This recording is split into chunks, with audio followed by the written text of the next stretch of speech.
So we're here in downtown Salt Lake City. It's December 6th, 2008. I'm here with Marc Gafni, and this is my third trip, all thanks to Marc, since July 3rd was when I first came out here, and I've really fallen in love with Salt Lake City. There's just like a cleanness and a wholesomeness. And, I mean, the air is clean, and the people and the streets are clean, and everything's clean. So how did you end up here in Salt Lake, Marc? I came to Salt Lake because I had some good friends here. Right. And so at a time of transition in my life, it was a place to come and to rest and to gather my thoughts and energy. And I've also actually fallen in love with Salt Lake. It's quite a beautiful city. It's got a very clean, healthy, and deep energy of spirit. You know, the Mormons are very, very strong in Salt Lake County and have a deep sense of connection to the divine presence. Right. You know, a deep sense of purpose. You know, a deep sense of family.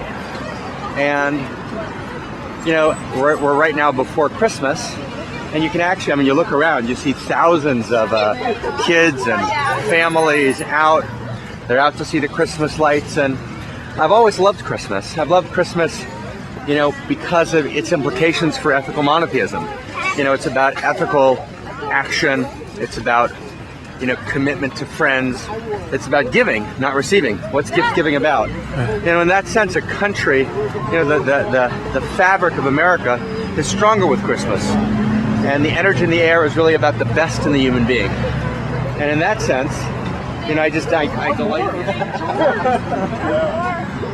So it's wonderful to be here on this Saturday night in Salt Lake City in Utah. You know, and just enjoying, you know, human beings coming out with their families and their friends, and, you know, wanting to be at their best, wanting to shine. Now, Salt Lake City isn't exactly a Mormon stronghold. The majority population is not Mormon, right? Well, Salt Lake County, is of course strongly Mormon. Right. Salt Lake City is actually very, very small. The city has actually 150,000 people, but when we talk about Salt Lake, we mean actually the whole county. Salt Lake City itself is actually slightly more than 50% non-Mormon, right? Which is why the mayor, Rocky Anderson, is a great guy. You know, is actually a very strong secular liberal. So there's actually a very strong secular liberal population here. But the energy, you know, the energy of the whole place is clearly animated by Mormonism and by faith.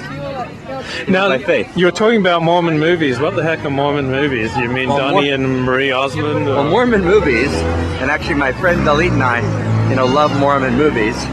You know, Mormon movies are really about, you know, people struggling. You know, it's movies about people struggling with faith, people struggling with, you know, crisis, people struggling with depression.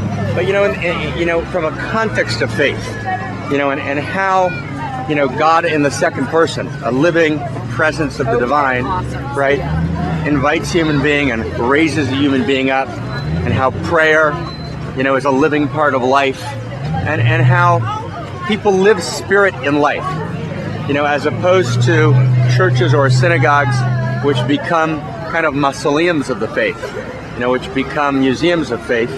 You know, Mormonism, you know, faith is alive, right, and a living relationship with the divine, you know, is alive.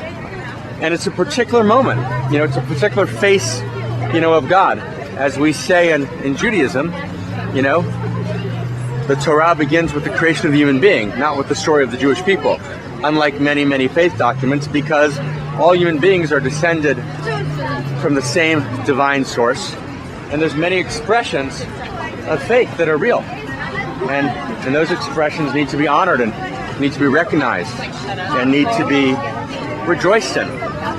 What do you mean God is in the second person? God in the second person means I have a second person relationship with God. I'm in a conversation with God. I speak to God. Right? God speaks to me. That's prophecy, is God speaking to me. Prayer is me speaking to God, as opposed to, let's say, a Buddhist moment, which would be God in the first person, meaning realizing I am, right? Realizing my identity with divinity. This is more of a conversation. Shall we wander around? Let's actually, I want to. Okay.